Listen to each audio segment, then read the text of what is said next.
If you make good money, but budgeting never seems to stick for you, it's not because you lack discipline, it's because budgeting, at least the way that most people do it, was not designed for how higher earners actually spend money.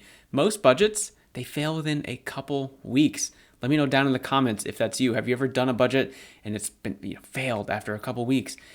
Not because the budgets are wrong, not because what the person was doing was wrong, but because they're building on guessing what you'll think you'll be spending instead of actually seeing what you actually spent. And that one mistake, it's the reason your money disappears every single month. And I know this because I paid off $43,000 of debt and built a net worth to multiple six figures. And I didn't do this by making more money.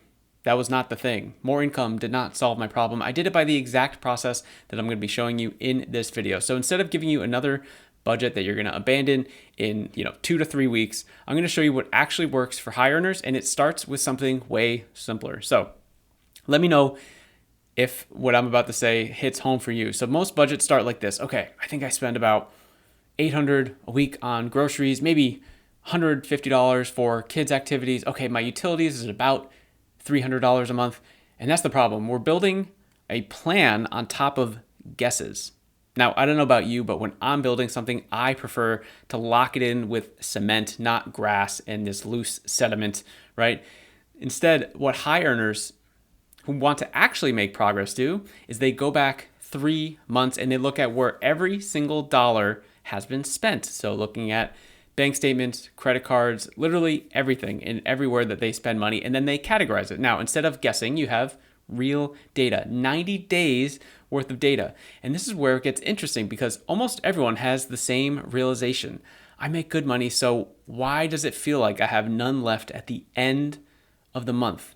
Why does it feel like I'm hitting the reset button at the end of every month and I'm not making any progress month over month over month? Here's why budgeting fails for high earners specifically. It tries to restrict spending, and that's the big thing with budgets and why it doesn't work. When the first thing that you hear when someone says budget, what do you hear, right? It's probably something, oh, like I got to restrict my lifestyle. I have to cut.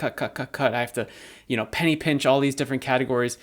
Instead, what this process should look like and should feel like for you is aligning our spending. It's an alignment. It's being intentional with how we're spending our money. It's not showing us what we can't do with our money. It's showing us here's what we can and should be doing with our money. So what happens?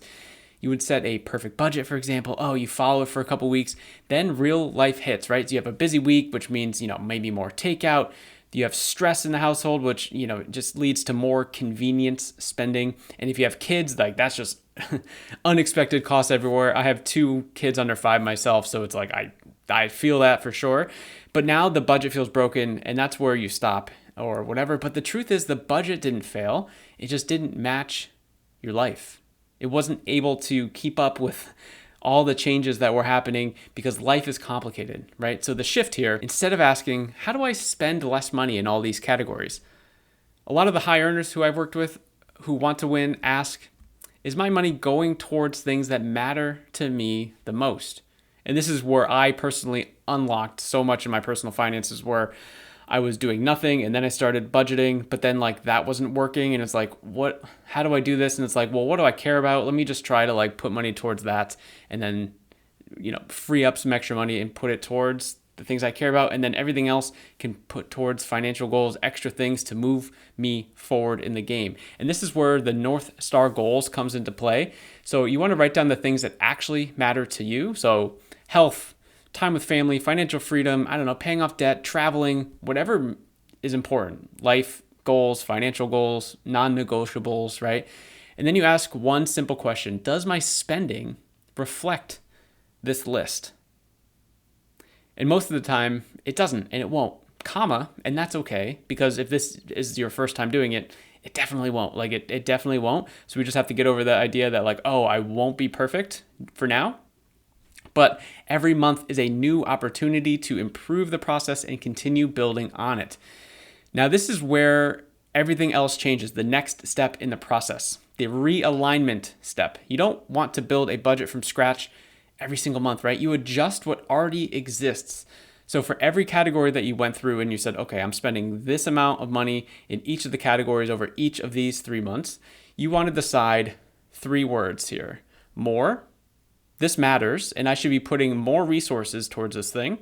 Same, this is fine, and I'm gonna just kind of leave it as is. Or less, this category is not aligned with anything on my North Star goal list, so we need to either reduce it or completely remove it altogether, right? And the whole point here is we only have so many resources. We only have so much money. We only have so much time to do all the things that we want to do. So putting those resources towards things that we don't care about at all or little, it doesn't make any sense when all of these things over here, the things that we care about, the things that we want, the things that we desire are malnourished, right? They are underfed. So a quick example here is you have a $20 gym membership, but health is like a top 2 or 3 thing for you. You're like, wow, I can't believe, I'm only spending $20 for a gym membership when I'm telling myself that health is the most important thing, right? Utilities, it's like, okay, well, we all need utilities. Utilities is probably not on someone's North Star goal list. So whatever the average is, I'm just going to kind of run with that going forward. And then less, the big one that I've seen all the time is like food delivery.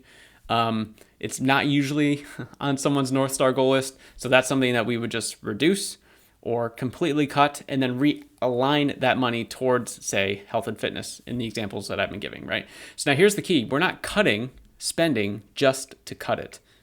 We're redirecting it from things that don't matter to things that actually matter to you and you think will move your life forward in the direction that you want to take it. If you think you need some help with this, or you're just kind of interested in taking the next step, taking a little more action, I'm doing a 6-week challenge helping people sort of build up their money systems either from scratch or just improve upon what's already there and to try to stack as much money as humanly possible in these 6 weeks. So it's going to be a bit of a sprint. So if that sounds very interesting to you, you could either check out this video here with more information, or you can go down below this video. There's going to be a link to book a call to see if you're a fit. And hopefully I'll see you on the other side of that.